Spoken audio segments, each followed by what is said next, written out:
Hello everyone, welcome to Sunia IAS. Guys, I welcome you all to this series जिनको हम बोलते हैं Revise Prelims through MCQs. In this series, we are going to do chapter-wise MCQs of the book Indian Polity written by M. Lakshmikant Sir. Guys, in this course, we are going to teach you all the concepts plus application of these concepts so that polity के जो easy questions रहते हैं, basic questions रहते हैं UPSC exam में, आप लोग वो मिस ना कर ले या उसमें नेगेटिव मार्किंग लेके ना आए. और प्लस ये रिवीजन वाली सीरीज है तो थोड़ा फटाफट करेंगे, ओके, सो दैट आपका भी टाइम ज़्यादा वेस्ट ना हो और आपको समझ में भी आ जाए. So let us start with question number 1. Which of the following statements relating to objective resolution is or are correct? Now guys, I have left some blank slides for you to understand. ये objective resolution, ठीक है भाई, कहाँ से आ गया? I am going to scribble a little bit. पूरे spellings नहीं लिखूंगी because बहुत टाइम लगता है यार. So let us start. पहले हम समझेंगे कि भाई चैप्टर 1 में हमने पढ़ा हिस्टोरिकल बैकग्राउंड कि कैसे 1773 से लेके 1947 के इंडिपेंडेंस एक्ट और ये था रेगुलेटिंग एक्ट, कैसे कैसे हमारा जो देश का पॉलिटिकल स्ट्रक्चर है इट इवॉल्व्ड और 1947 में कैसे एक शेप मिला अपने कॉन्स्टिट्यूशन को. सो ये जो 47 में पहुंचे ना, तो इस दिन हमारा जो कॉन्स्टिट्यूशन है उस दिन हमें रेडी चाहिए था. तो इसके लिए मेहनत जो थी, काम जो थी, वो पहले से शुरू हो गया था. और ये जो चैप्टर नंबर 2 है, मेकिंग ऑफ द कॉन्स्टिट्यूशन, नाम क्या है? Making of the constitution. Okay, तो इस चैप्टर के अंदर पूरा जो कॉन्स्टिट्यूशन, हमारा जो संविधान बना है, उसकी स्टार्टिंग से लेके एंड तक की प्रोसेस समझाई गई है. तो आज हम वो समझेंगे. तो सबसे पहले कॉन्स्टिट्यूशन बनाया किसने? कॉन्स्टिट्यूएंट असेंबली ने. Okay, constituent assembly. Now we will have to understand कि भाई ये कॉन्स्टिट्यूएंट असेंबली नाम की जो बॉडी है उसकी रचना कैसे हुई, इसके ऊपर भी कभी कभी क्वेश्चंस आ जाते हैं. So I will brief you and then हम लोग क्वेश्चंस देखेंगे बिकॉज आई वांट सबका बेस पक्का हो जाए एक बार. सो 1934 का ईयर था. Okay, in this year M.N. Roy, okay, M.N. Roy जो है उन्होंने ये आइडिया दिया था कि भाई एक कॉन्स्टिट्यूएंट असेंबली बननी चाहिए, ओके, जो इंडिया का कॉन्स्टिट्यूशन फ्रेम करेगी. डन है.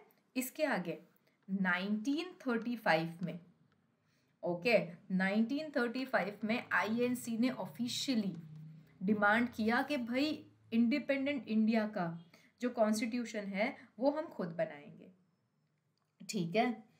एंड फाइनली 1938 में जवाहरलाल नेहरू जो है उन्होंने ये डिक्लेयर किया कि भाई हमें अपना कॉन्स्टिट्यूशन बनाने के लिए एक इंडिपेंडेंट बॉडी चाहिए जिसमें हमें बाहर वाले किसी का भी इंटरफियरेंस नहीं चाहिए. और ये जो कॉन्स्टिट्यूएंट असेंबली है वो इलेक्ट होगी, है ना, on the basis of adult franchise. और ये जो इलेक्टेड बॉडी है ये बनाएगी constitution and rules of the country. Now ये जो उन्होंने डिमांड रखी थी वो 1940s में ऑगस्ट ऑफर आया था. गाइज ये सब आप मॉडर्न हिस्ट्री में पढ़ोगे. ऑगस्ट ऑफर में ये डिमांड एक्सेप्ट की गई. ठीक है.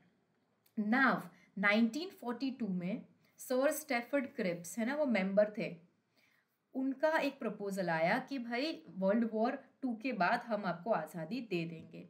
उसको क्रिप्स प्रपोजल भी बोलते हैं. वो मुस्लिम लीग ने रिजेक्ट कर लिया. तो उसके लिए हमें आगे कुछ इस सेशन में पढ़ने की ज़रूरत नहीं है. फाइनली एक कैबिनेट मिशन प्लान भेजा गया इंडिया में. ठीक है. उसने बोला कि भाई 2 कॉन्स्टिट्यूएंट असेंबली नहीं बनेगी. ठीक है. It rejected the idea of 2 constituent assemblies. It put forth a scheme for constituent assembly which was more or less satisfied. Muslim league को लगा ठीक है चलो कर लेते हैं. So finally cabinet mission plan के अंतर्गत कॉन्स्टिट्यूएंट असेंबली को कॉन्स्टिट्यूट किया गया. सो नाम थोड़े राइम कर रहे हैं तो याद रह जाएगा, बट एक्सेप्ट ऑफिशियली हुआ था अगस्त ऑफर में. डन है, इतना ही समझिए. नाउ कॉन्स्टिट्यूएंट असेंबली जब बन गई ठीक है, तो उसकी फर्स्ट मीटिंग हुई थी 9 दिसंबर को। ना जब भी कोई भी बॉडी बनेगी, है ना, तो उसका जो भी मीटिंग होगा उसमें सबसे पहले तो we will need a head. Okay, तो उसका जो फर्स्ट मीटिंग हुआ था 9 दिसंबर 1946 को, उस दिन कॉन्स्टिट्यूएंट असेंबली का हेड भी सिलेक्ट किया गया था। ये मैं आपको आगे बताऊंगी किसको सिलेक्ट किया था, क्योंकि एमसीक्यूज में ये सब हम पढ़ने वाले हैं। और फिर 13 दिसंबर 1946 को जवाहरलाल नेहरू जो है उन्होंने ऑब्जेक्टिव रेजोल्यूशन मूव किया था कॉन्स्टिट्यूएंट असेंबली में। अब ये ऑब्जेक्टिव रेजोल्यूशन था क्या? ठीक है, ये आप बोल सकते हैं कि कुछ पॉइंट्स थे, एक ब्रॉड फ्रेमवर्क था जिसको ध्यान में रख के हमें अपना संविधान बनाना था। तो सबसे पहले तो न्यूमोनिक्स थोड़े से जार्गन्स ये वो मैं आपको सिखा दूंगी। ISR याद रख लो आप। कॉन्स्टिट्यूएंट असेंबली ने बोला था कि भाई इंडिया को इंडिपेंडेंट, सोवरेन और रिपब्लिक कंट्री में कॉन्स्टिट्यूट करना है। डन। फिर ऑफ कोर्स ये बोला था कि भाई जो ब्रिटिश टेरिटरीज है, सी है, ये है, वो है, जो इंडिया से रिलेटेड है, वो हम खुद संभाल लेंगे और वो हमारी टेरिटरी बन जाएगी। प्लस उन्होंने ये भी बोला था, नाउ गाइस आप समझ लीजिए, ये जो अपना ऑब्जेक्टिव रिजोल्यूशन है और जो अपना प्रीएम्बल है, आमुख जिसको बोलते हैं हम, ये दोनों ऑलमोस्ट सेम है।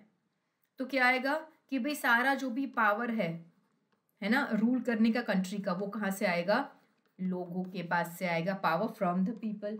उसके बाद उन्होंने बोला था कि भाई जस्टिस कैसी, सोशल, इकोनॉमिक, पॉलिटिकल, इक्वालिटी, ये जो भी JLEF हम लोग पढ़ते हैं ना प्रीएम्बल में, ये भी उन्होंने यहाँ कहा था। उन्होंने कहा था कि भाई बैकवर्ड क्लासेस के लिए सेफ गार्ड्स होने चाहिए, वो भी यहाँ बात हुई थी, डिप्रेस्ड क्लासेस के लिए and all those things.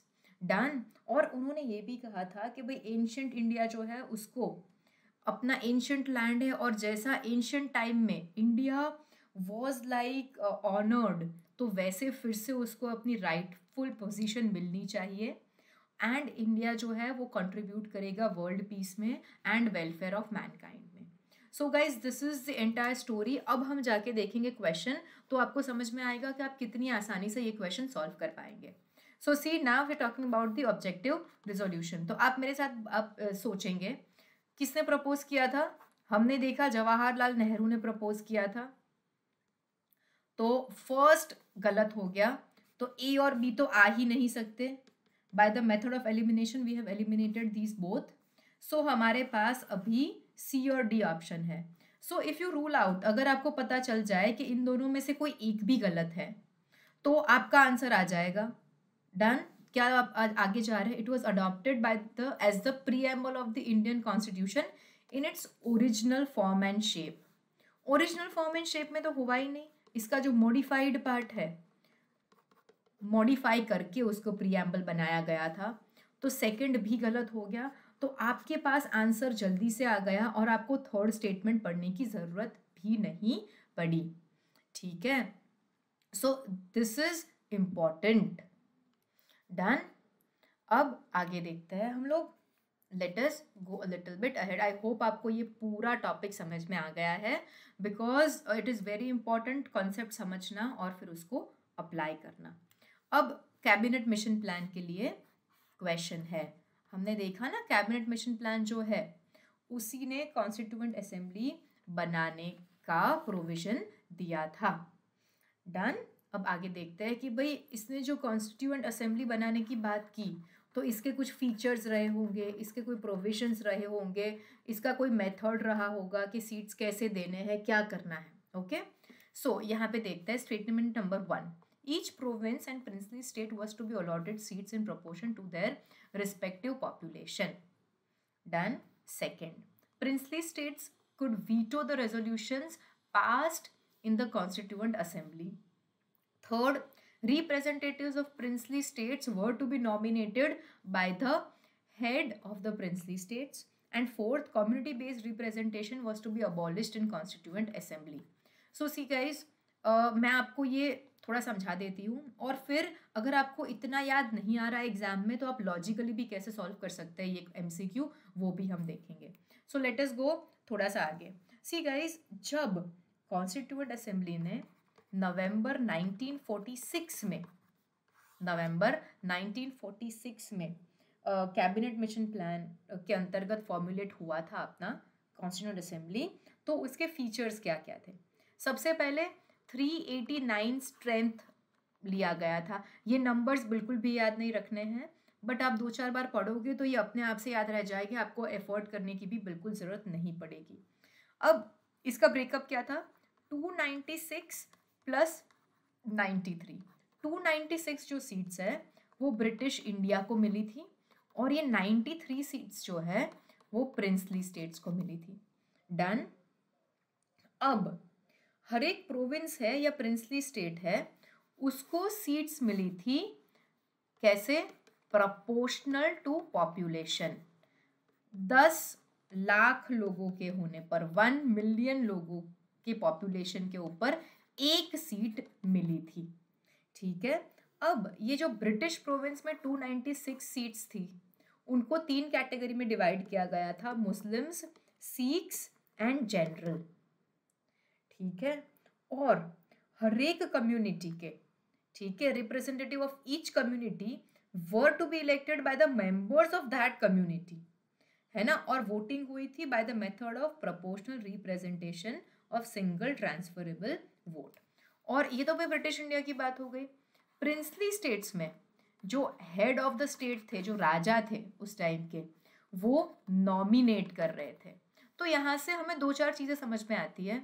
First of all कि भाई the body consisted of elected plus nominated members, ये आ सकता है एग्जाम में। इसके आगे हमें ये भी समझना है कि भाई सीट्स ब्रिटिश इंडिया के साथ पास ज़्यादा थी, प्रिंसली स्टेट्स के पास कम सीट्स थी।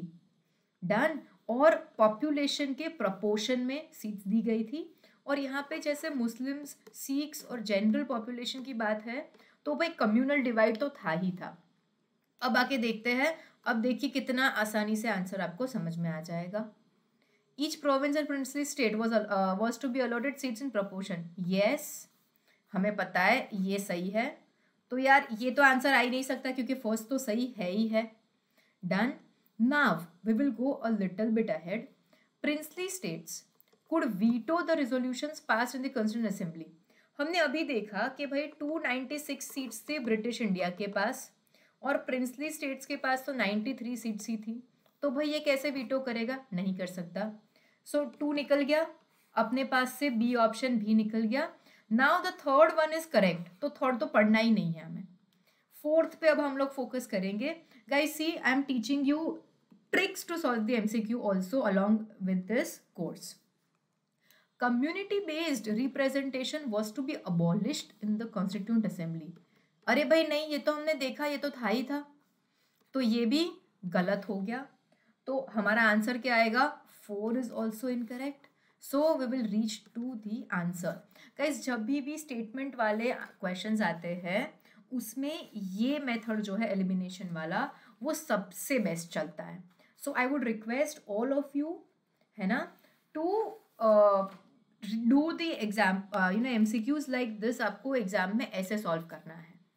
Now let us move ahead in the chapter. Which of the following statements is or are correct regarding the Constituent Assembly of India? ठीक है, सबसे पहले United Provinces had the largest membership in the Constituent Assembly. Guys, this is not given in the M. Lakshmikant ka chapter, but I will give you more details on this line. Dr. Sachinadan Sinha was elected as the temporary president of the assembly following the British practice. Or V.T. Krishnamachari was elected as the vice president of the assembly. ठीक है, यहाँ पे ये थोड़ा मिसटाइप हो गया है, तो हम इसको हटा देते हैं। सी गाइज, अभी हम याद करेंगे कि अगर देखने जाए तो आज भी यूपी जो है वहाँ पे सबसे ज़्यादा सीट्स है। तो if I have not read this statement, तो मैं लॉजिकली सोचूंगी कि भाई ये तो सही ही है। डन। दूसरी बात, डॉक्टर सचिनंदन सिन्हा कब हुई थी first meeting? 9th of December 1946। ठीक है। और इस दिन फ्रेंच प्रैक्टिस के चलते, फ्रेंच प्रैक्टिस क्या है कि जो भी पूरा असेंबली है, जो भी बॉडी है, उसमें सबसे वरिष्ठ,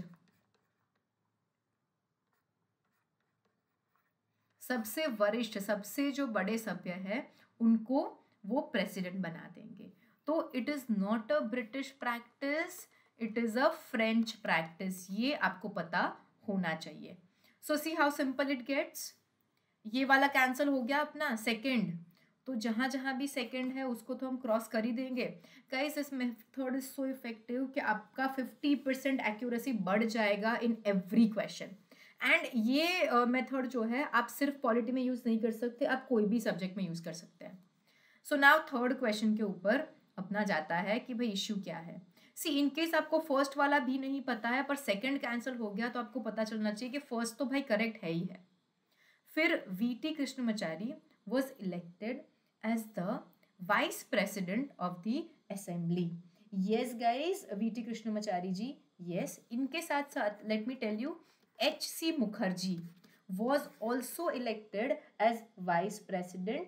तो अपने पास 2 वाइस प्रेसिडेंट इलेक्ट हुए थे, ठीक है। तो अगर ये इनकी जगह HC मुखर्जी का नाम आता है तो भी ये स्टेटमेंट करेक्ट होगा। Now coming to the first statement, मैंने आपको बोला था मैं आपका कंटेंट एनरिच कराऊंगी, so let us do that. अगर यूनाइटेड प्रोविंस की बात करें तो 55 मेंबर्स थे, उसके बाद मद्रास के पास 49, वेस्ट बंगाल के पास 19, बंगाल के पास 21 मेंबर्स थे। अब ये तो हो गया भाई ब्रिटिश प्रोविंसेस की बात कर ली है ना, ब्रिटिश इंडिया की बात कर ली। अगर हम प्रिंसली स्टेट्स की बात करें तो मैं ट्रावंकोर के पास हाईएस्ट थी 6 members out of how much 93। Okay, और लाइक यूजुअली सबके पास 1 से 4 सीट्स थी बाकी प्रिंसली स्टेट्स के पास। सो यहाँ पे भी we have reached the answer very subtly. आगे चलते हैं। Which of the following were included in Jawaharlal Nehru's objective resolution at the Constituent Assembly? So guys यहाँ पे we discussed starting में ही कि भाई क्या क्या points लिखे हुए थे। Safeguard for minority, depressed and other backward classes, जी हाँ ये mentioned था। दूसरा क्या, Declaration of India as a Dominion Republic, नहीं, हमने क्या देखा था, ISR, Independent Sovereign रिपब्लिक। तो ये आपकी स्टेटमेंट हो जाएगी गलत। तो अब थर्ड तो मैं तो पढ़ूंगी ही नहीं एग्जाम में, जहां जहां भी 2 आ रहा है मैं वो चीज़ काट लूंगी। मेरा आंसर आ गया सी, और हमने यस पढ़ा था, promotion of world peace and welfare of Mankind. See when you have knowledge, जब आप लॉजिकली नॉलेज का एप्लीकेशन करोगे तो आपको सारी चीज़ें काफ़ी क्लियर होती दिखेगी। Now let us go to question number 5. The Constituent Assembly, in addition to writing and implementing regular legislation, ठीक है, Constituent Assembly ने हमारा legislation पूरा लिखा था, उसके साथ साथ और क्या काम किया था। Now see, ये जो चीज़ है ना मैं आपको समझाती हूँ एक बार, लॉजिकली आप इसको कैसे रिमेंबर कर पाते हो, है ना। बहुत बहुत लॉजिकल बात करेंगे, प्लस मैं आपको इसके अंदर एक ट्रिक समझा दूंगी, है ना। तो ट्रिक के हिसाब से आपको पूरा एकदम अच्छे से याद रह जाएगा। अब सोचिए हमें आज़ादी मिली थी कब, वी ऑल नो, है ना, 15 अगस्त 1947। तो नेशनल फ्लैग जो है उसके पहले तो सिलेक्ट करना चाहिए ना। तो 22 जुलाई 1947 को नेशनल फ्लैग जो है वो अडॉप्ट किया था कॉन्स्टिट्यूएंट असेंबली ने। उसके बाद ठीक है, कॉमनवेल्थ हम सबको पता है, what is Commonwealth, it is a group of Nations जो पहले कभी ब्रिटिशर्स के रूल के अंडर थे और उनको आज़ादी मिल चुकी है। तो भाई मई 1949 में, है ना, हमने कॉमनवेल्थ की जो है मेंबरशिप रेटिफाई की कि हम मेंबर बनेंगे फॉर इंटरनेशनल कोऑपरेशन, है ना। फिर अब आप सोचिए 26 जनवरी 1950 को हमारा रिपब्लिक डे है, तो उससे 2 दिन पहले 24 जनवरी 1950 के दिन हमने नेशनल एंथम और नेशनल सॉन्ग जो है वो अडॉप्ट किया था कि भाई परेड में कौन सा गाना बजाएंगे, क्या करेंगे, और 24 जनवरी को ही डॉक्टर राजेंद्र प्रसाद को फर्स्ट प्रेसिडेंट ऑफ इंडिया, ठीक है, के तौर पे इलेक्ट किया था कि भाई फ्लैग जो है वो फ्लैग होस्टिंग कौन करेगा, है ना। ये है एक ट्रिक, ये इन चीज़ों को याद रखने के लिए। एंड शायद कभी ये सीक्वेंस भी पूछा जा सकता है या ये इवेंट्स के बारे में भी कुछ पूछा जा सकता है, तो अगर आपने ऐसे याद रखा है तो आप कभी नहीं भूलेंगे। चलिए देखते हैं क्या बोला है। Constituent assembly in addition to writing the constitution implementing regular legislation क्या किया था, ratified India's membership to the commonwealth, yes, कब किया था, मई 1949। Adopted national flag and anthem, flag कब किया था, 22 जुलाई, और एंथम 24 जनवरी 1950 और ये 1947। और फर्स्ट प्रेसिडेंट को इलेक्ट किया था 24 जनवरी 1950। तो अभी हमने देखा उस हिसाब से तीनों स्टेटमेंट राइट है, तो भाई हमारा आंसर आ गया डी। तो थोड़े थोड़े लॉजिक साथ साथ में थोड़े थोड़े ट्रिक्स भी याद कर लेंगे। चलिए यहाँ देखते हैं। The constituent assembly of India had numerous committees, which among the following committees were associated with it? Now see, यहाँ पे जो क्वेश्चन है ना, associate तो सारी थी, but here the question is about the major committees, ठीक है। चलिए देखते हैं। अब जो कॉन्स्टिट्यूएंट असेंबली थी हमारी, है ना, उसमें दो टाइप की कमिटीज थी, मेजर एंड माइनर। तो जो मेजर कमिटीज की अगर बात करें तो 8 कमिटीज थी मेजर, और माइनर 13 थी। अब देयर लॉट ऑफ स्टूडेंट्स जो दोनों याद रखने का ट्राई करते हैं, but I would tell you a simple trick. आप अगर एक बार मेजर याद कर लोगे तो आपको ये पता चल जाएगा कि इन 8 के सिवा जो भी कमिटीज है वो माइनर में जाएगी, है ना। तो झंझट ही खत्म लाइफ में, इजीली हम ये जो फैक्चुअल है, रटने वाली चीज़ है, उसको भी समझ के कर लेंगे। अब कमिटीज जो है उसमें क्या याद रखेंगे, है ना, मैं आपको एकदम अच्छे से ट्रिक से याद रखवाती हूँ। पहली आएगी यूनियन पावर्स कमिटी, ठीक है। उसके बाद यूनियन कॉन्स्टिट्यूशन कमिटी, उसके बाद एक कमिटी है, मैं सीक्वेंस थोड़ा तोड़ रही हूँ, आपको अभी पता चल जाएगा मैंने क्यों ऐसा किया है, स्टेट्स कमिटी। मतलब ये जो कमिटी है ना वो स्टेट्स के साथ नेगोशिएट करने वाली थी। अब इन तीनों कमिटीज के हेड थे जवाहरलाल नेहरू।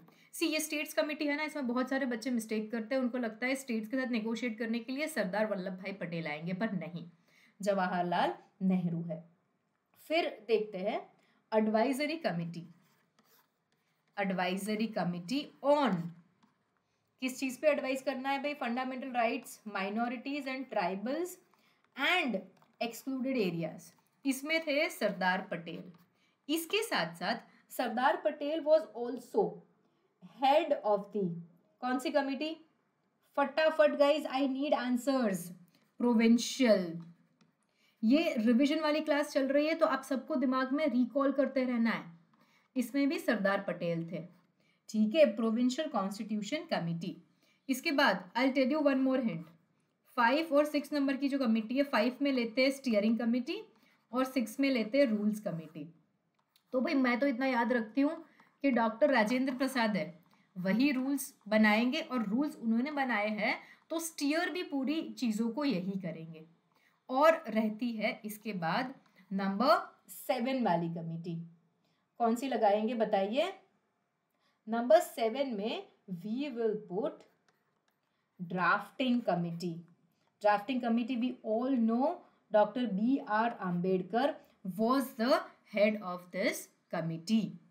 So हमने मोटा मोटी सारी कमिटीज को यहाँ पे याद कर लिया है। Now we will move to another set of committees. कौन कौन सी कमिटीज है, माइनर कमिटीज जो है इनसे हमें कोई लेना देना नहीं है। मेजर के अलावा जो भी कमिटीज आएगी वो सारी जाएगी माइनर में। Done guys, it is very easy, very very very easy for all of us to remember. Now ये देखते हैं मेजर कमिटीज का नाम आप सबने अभी अभी देखा, states committee for negotiating with states, yes. Provincial constitution, इसके हेड कौन थे, जवाहरलाल नेहरू। इसके हेड कौन थे, सरदार वल्लभ भाई पटेल। ये दोनों जो है अभी हमने नाम नहीं देखा इनका, तो ये दोनों मेजर नहीं है, यहाँ पे एक मेजर कमिटी क्वेश्चन में वर्ड मिसिंग है।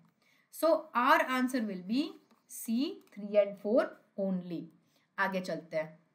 देखिए मैंने आपको क्यों याद कराए थे सबके हेड के नाम, अब आपको समझ में आ रहा है। Provincial constitution committee was headed by Sardar Patel. Yes और नो आप बताइए, यही हमने देखा अभी। यस, तो ये टिक कर लेंगे।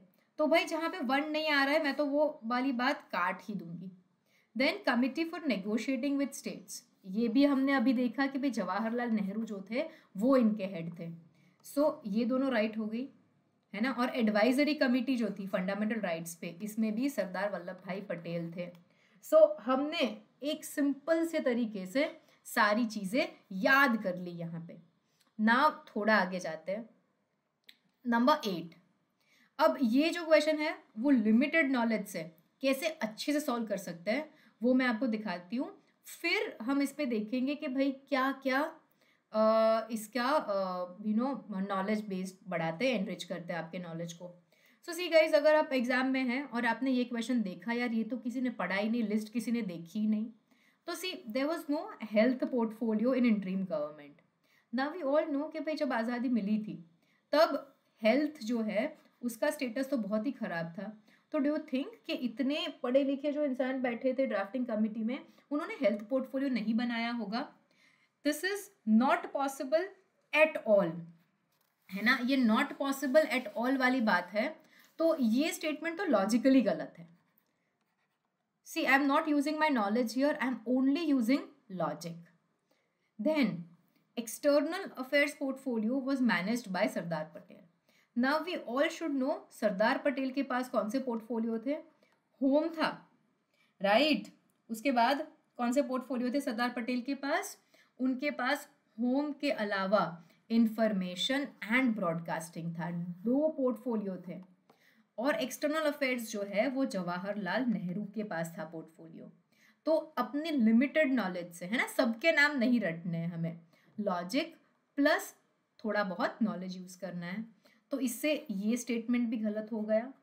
तो 2, 3 हमारा आंसर अपने आप से, ठीक है, अपना आंसर अपने आप से निकल के आ गया है D. Only second one is correct. Defence portfolio जो है वो सरदार बलदेव सिंह ने संभाला था।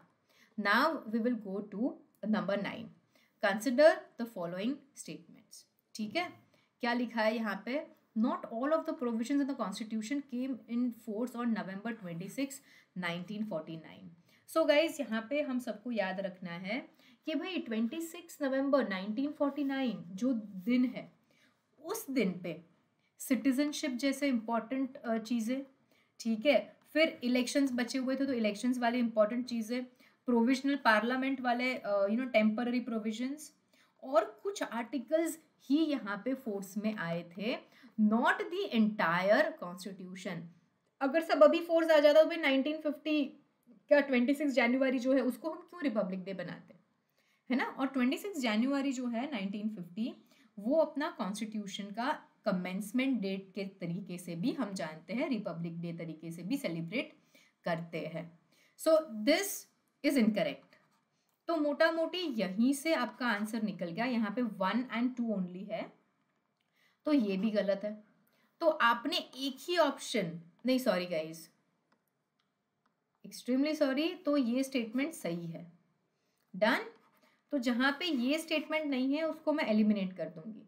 सी नाउ यू अंडरस्टैंड, आप जब एग्जाम में करेंगे तो बहुत सारी चीजें ऐसी होगी, आप कंफ्यूज हो जाओगे, और हर एक बच्चे का ऐसा होता है 2-3 ना गलत मार्क करके आते हैं, है ना।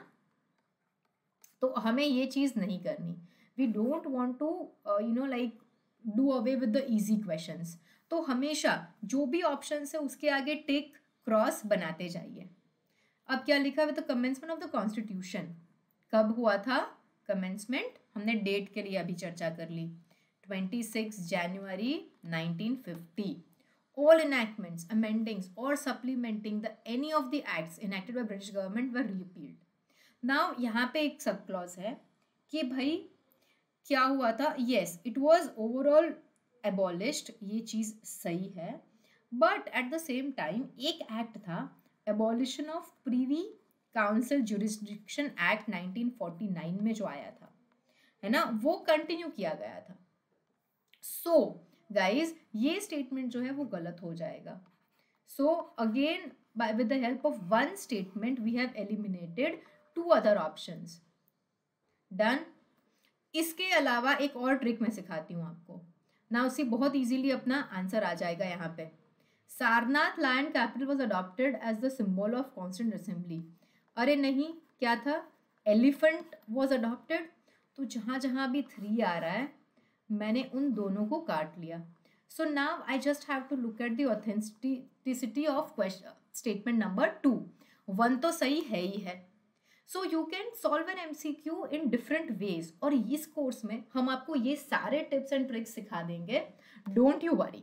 सो इस हिसाब से भी हमारा आंसर आ गया है सी, राइट? या ए आएगा? नहीं, ये गलत है, फिर से मिस्टेक हो रही है आप सबकी। So this is incorrect. कौन सा वाला act? I want it in the comment box. Abolition of privy council jurisdiction act 1949, उसको बाद में रीअपील किया गया था, इसको कंटिन्यू किया गया था और ये बाद में कैंसिल हुआ था। आगे चलते हैं। Question number 10, consider the following facts regarding original constitution of India. Sir BN Rao was the chief draughtsman. Now यार ये तो बहुत ही सिंपल सी बात है, हर बच्चे को आना चाहिए जो UPSC का एग्जाम दे रहा है या स्टेट PCS भी दे रहा है। BN राव क्या थे? Constitutional adviser, legal adviser, chief adviser, कुछ भी बोल सकते हो आप। He was the adviser, draftsman नहीं थे। डन। ड्राफ्ट्समैन कौन थे? SN Mukherjee was the chief draftsman. Then अबनिंद्रनाथ Tagore, तो ये गलत हो गया। हमेशा स्टेटमेंट्स के आगे आप टिक और क्रॉस बनाते जाइए, इससे आपकी कंफ्यूजन लाइफ में बहुत कम हो जाएगी और आप आंसर्स तक बहुत इजीली रीच कर पाओगे। Abanindranath Tagore, now guys we all know Abanindranath Tagore किसके लिए फेमस है? वो भारत माता वाला पेंटिंग है ना। सो जस्ट रिमेंबर कि इन्होंने ब्यूटिफाई और ऑर्नामेंट नहीं किया था। हमारी बुक में लिखा हुआ है किन किन लोगों ने इसको ब्यूटिफाई और ऑर्नामेंट किया हुआ था। You will have to tell me the name, ठीक है? यहाँ पे आप कमेंट बॉक्स में लिख सकते हैं, वीडियो को 1 मिनट पॉज करके, क्योंकि मैं तो नाम बताने वाली हूँ आपको। Beohar Ram Manohar Sinha. Guys sorry, I am going to scribble, लिखने में इतना टाइम चला जाता है, you guys don't know. Done. So ये भी गलत हो गया और हमारा आंसर आ गया डी, कि भाई दोनों में से एक भी सही नहीं है।